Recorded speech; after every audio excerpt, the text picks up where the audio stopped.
আমি আসছি সমর্থকদের বার্তা শেখ হাসিনার। বললেন, যেভাবে আমার বাবা মাকে হত্যার ন্যায় বিচার করেছিলাম, একটা কারণে আল্লাহ আমাকে বাঁচিয়ে রেখেছেন এবং সেই দিন আসবে যখন আওয়ামী লীগের সমর্থকদের ওপর আক্রমণকারীদের বিচার হবে। সোশ্যাল মিডিয়ায় দলীয় নেতাদের পরিবারের সদস্যদের সঙ্গে কথা বলার সময় এমনই মন্তব্য করলেন বাংলাদেশের প্রাক্তন প্রধানমন্ত্রী শেখ হাসিনা। দেশজুড়ে বিক্ষোভের মুখে ক্ষমতাচ্যুত হয়ে বাংলাদেশের প্রধানমন্ত্রী ভারতে এসে আশ্রয় নেন।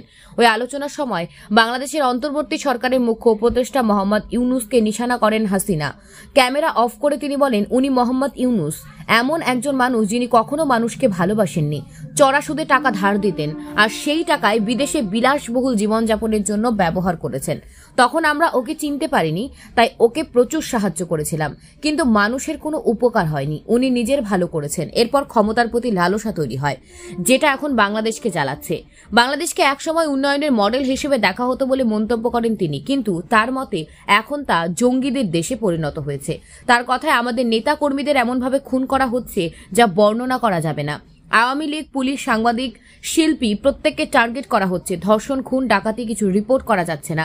যদি তা রিপোর্ট করা হয় তাহলে টিভি চ্যানেল ও খবর কাগজকে টার্গেট করা হবে।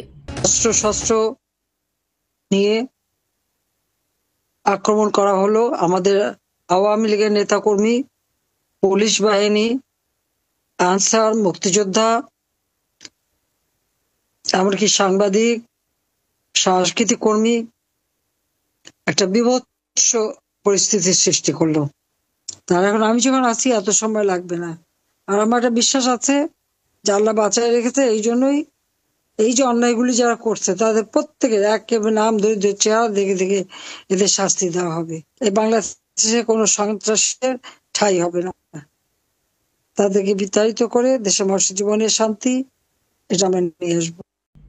হাসিনা বলেন, আমরা বাবা মা ভাই সবাইকে একই দিনে হারিয়েছি, তারপর ওরা আমাকে দেশেও ফিরতে দেননি। নিজের লোককে হারানোর যন্ত্রণা আমি জানি। আল্লাহ আমাকে সুরক্ষা দেন। হয়তো উনি আমার মাধ্যমে ভালো কিছু করাতে চান। যারা এই ধরনের অপরাধ করেছে তাদের শাস্তি হবে, এটা আমার অঙ্গীকার। আলাপচারিতার সময় নিহত আওয়ামী লীগ কর্মী ও নেতাদের পরিবারের সদস্যরা তাদের ওপর হওয়া নৃশংসতার কথা বর্ণনা করেন। তার উত্তরে হাসিনা বলেন, এরা মানুষ নয়, এদের বিচার হবে। আল্লাহ এটা সহ্য করবেন না। একজন মহিলা যখন তার বাবাকে কিভাবে হত্যা করা হয়েছিল তা বর্ণনা করেন, তখন আওয়ামী লীগ নেত্রী বলেন, আপনি ন্যায় বিচার করবেন যেমন ভাবে আমি আমার বাবা মাকে হত্যার পর ন্যায় বিচার করেছিলাম। আমরা তাদের খুঁজে বের করব, দিন আসবে, আমি এটা বিশ্বাস করি, নইলে আমি বেঁচে থাকতাম না। তখন এক সমর্থক তাকে জিজ্ঞাসা করেন তিনি কেমন আছেন। উত্তরে হাসিনা বলেন, আমি বেঁচে আছি। অপর এক সমর্থক তাকে বলেন, আল্লাহ আপনাকে আমার সুযোগ দিল। উত্তরে হাসিনা বলেন, উনি আল্লাহ দেবেন, সেই কারণে আল্লাহ আমায় বাঁচিয়ে রেখেছেন, আমি আসছি।